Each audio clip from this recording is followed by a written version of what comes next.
ஜனாதிபதி தேர்தலாக இருந்தாலும் சரி, பொது தேர்தலாக இருந்தாலும் சரி, முதலில் வெற்றி பெறுகின்ற அணிதான் அடுத்து வருகின்ற தேர்தலில் வெற்றி பெறும் என்பது இளைஞனுடைய வரலாற்று ரீதியாக பார்க்கின்ற போது நடந்து வந்திருக்கின்ற ஒரு விடயமாக இருக்கிறது. 77 ஜே.ஆர். ஜெயவர்தன, 88 பிரேமதாச, அதன் பிறகு 94 வந்த சந்திரிகா, அதன் பிறகு வந்த மஹிந்த ராஜபக்ஷ, மைத்ரிபால சிறிசேன, கோட்டாபய ராஜபக்ஷ வரை இதுதான் நடந்திருக்கிறது. அதாவது முதல் தேர்தலில் வெற்றி பெறுகின்ற அணி அடுத்து வருகின்ற தேர்தலில் வெற்றி பெறுவார்கள் என்பதுதான் இளைஞனுடைய வரலாற்று ரீதியாக பார்க்கக்கூடியதாக இருக்கிறது. அதே போன்று ஒரு தேர்தலில் தோல்வி அடைகின்ற அணி அடுத்த தேர்தலில் தோல்வி அடைவார்கள் என்பது அவர்களுடைய சாபமாகவே கருதப்படுகின்றது. அந்த தோல்வி என்பது அவர்களுடைய சாபமாகவே கருதப்படுகின்றது. அவர்களுக்கும் இது தெரியும், அடுத்து வருகின்ற தேர்தலில் தாங்கள் தோற்கடிக்கப்படுவோம் என்று. அதே நேரம் அந்த நேரத்தில் தோல்வி அடைந்த அணிக்குள்ளும் பல நெருக்கடிகள், முரண்பாடுகள் எல்லாம்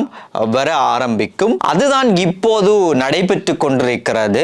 குறிப்பாக இலங்கையிலே 3வது இடத்தில் இருந்த தேசிய மக்கள் சக்தி என்பது இப்போது ஆட்சி அதிகாரத்துக்கு வந்திருக்கிறது. 3ஆம் தரத்தில் இருந்த இவர்கள் தற்போது ஆட்சி அதிகாரத்தை கைப்பற்றியதுடன் பாரம்பரியமாக அரசியலில் ஈடுபட்ட 2 அணியினர் இப்போது அவர்கள் தாங்கள் நின்ற இடத்தை கூட மறந்திருக்கிறார்கள். அடுத்து வருகின்ற தேர்தலில் எப்படி சேர்ந்து கேட்பது என்பது குறித்து இவர்கள் இப்போது பெரும் பிரச்சனைகளில் மாட்டிக்கொண்டிருக்கிறார்கள். ஐக்கிய மக்கள் சக்தி, ஐக்கிய தேசிய கட்சி, பொதுஜன பெரமுன ஆகியோருக்கு எதிர்வருகின்ற பாராளுமன்ற தேர்தல் என்பது ஒரு நரகத்துக்கு இட்டு செல்லக்கூடிய ஒரு தேர்தலாகவே இவர்களுக்கு இருக்க போகிறது. இந்த ஜனாதிபதி தேர்தலிலே வெற்றி பெற்ற தேசிய மக்கள் சக்தியை தவிர மற்ற எல்லோரும் ஒரு நெருக்கடியில் சிக்கி தவித்துக் கொண்டிருக்கிறார்கள்.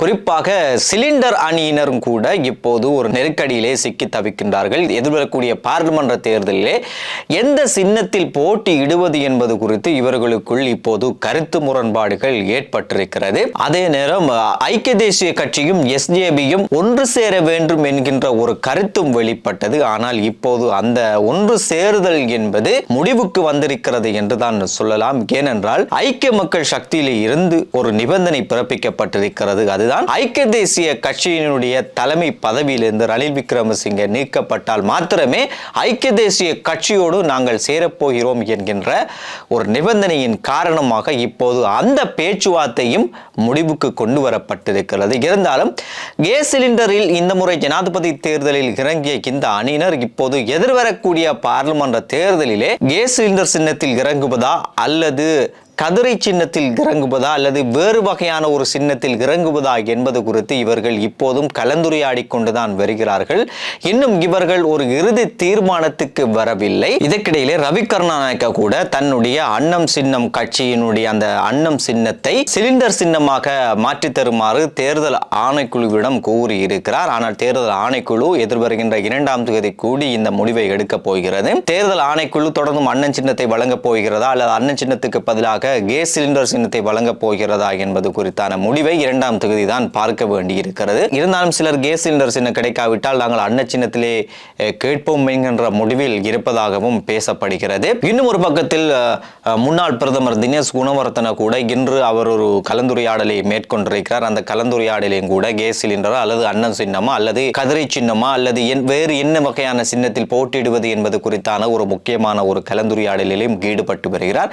இன்னும் ஒரு பக்கத்தில் ஐக்கிய தேசிய கட்சியினர் எதிர்வருகின்ற பாராளுமன்ற தேர்தலிலே நாங்கள் யானை சின்னத்தில் போட்டியிட வேண்டும் என்கின்ற கருத்துக்களை எல்லாம் அவர்கள் சொல்லி வருகின்றனர். இவ்வாறு இவர்கள் தேர்தலில் போட்டியிடுவதை விட தேர்தலில் என்ன சின்னத்தில் போட்டியிடுவது என்பதுதான் இவர்களுக்குள் இப்போது ஒரு கடுமையான ஒரு போட்டியாகவே இருந்து வருவதை பார்க்கக்கூடியதாக இருக்கின்றது. கேஸ் சிலிண்டர் அணியினுடைய பிரச்சனை இப்படி இருக்கின்ற போது இன்னும் ஒரு பக்கத்தில் சஜித் பிரேமதாச அவருடைய பாராளுமன்ற தேர்தலுடைய செயற்பாடுகளை எல்லாம் முன்கொண்டு சென்று கொண்டிருப்பதை பார்க்கக்கூடியதாக இருக்கிறது. சஜித் பிரேமதாசாவை பிரதமர் வேட்பாளராக அந்த கட்சி முன்மொழிந்திருக்கிறது. அதே போன்று கடந்த ஜனாதிபதி தேர்தலிலே ரணில் விக்ரமசிங்கவோடு ரகசியமாக பேச்சுவார்த்தை ஈடுபட்டு வந்தவர்களுக்கும் அதே போன்று அவரோடு டீலில் இருந்து வந்தவர்களுக்கும் இந்த முறை பாராளுமன்ற தேர்தலிலே வேட்பு மனுக்கள் கொடுக்க கூடாது என்கின்ற அந்த முடிவில் அவர் இருப்பதாக தெரிகிறது. ஒருவேளை அப்படித்தான் அவர்களுக்கு வேட்புமனு கொடுத்தாலும் அவர்களை தோற்கடிப்பதற்கான வியூகங்களை மறைமுகமாக சஜித் பிரேமதாச திட்டம் தீட்டி வருவதான ஒரு கதையும் இருக்கிறது. இப்படி சஜித் பிரேமதாசவினுடைய அணியினரும் கேசில் என்ற அணியினரும் இவர்களுக்குள்ளே இப்போது உலக முரண்பாடுகள் வலுப்பெற்று ஒரு பெரும் பிரச்சினை போய்கொண்டிருக்கின்ற இந்த நிலையில் எதிர்வரக்கூடிய பாராளுமன்ற தேர்தலை மிகவும் ஆர்வத்துடன் முகம் கொடுக்க இருக்கின்ற ஒரு கட்சியாக தேசிய மக்கள் சக்தி இருக்கிறது என்று கூட சொல்லலாம். இவர்கள் இப்போது ஒரு திடமான ஒரு நம்பிக்கையில் இருந்து வருகிறார்கள். கடந்த ஜனாதிபதி தேர்தலிலே அனுரகுமார திசாநாயக்கவுக்கு வாக்களிக்காத பெரும்பாலானவர்கள் இந்த முறை பாராளுமன்ற தேர்தலிலே தேசிய மக்கள் சக்திக்கு வாக்களிப்பார்கள் என்று இவர்கள் ஒரு பெரும் நம்பிக்கையில் இருந்து வருகிறார்கள். தேசிய மக்கள் சக்தியினுடைய செயலாளர் நிகால் அபேசிங்கவும் இந்த கருத்தை தான் சொல்லி வருகின்றார். எது எப்படியோ மூன்றாம் தரப்பினருக்கு இப்போது ஆட்சி அதிகாரம் கிடைத்திருக்கிறது. இவர்கள் எதிர்வரக்கூடிய பாராளுமன்ற தேர்தலிலே வெற்றி பெற்று எப்படி ஆட்சி அமைக்கப் போகிறார்கள், அதன் பின் இவர்களுடைய ஆட்சி என்பது எப்படி இருக்க போகிறது என்பதை பொறுத்திருந்துதான் பார்க்க வேண்டி இருக்கிறது.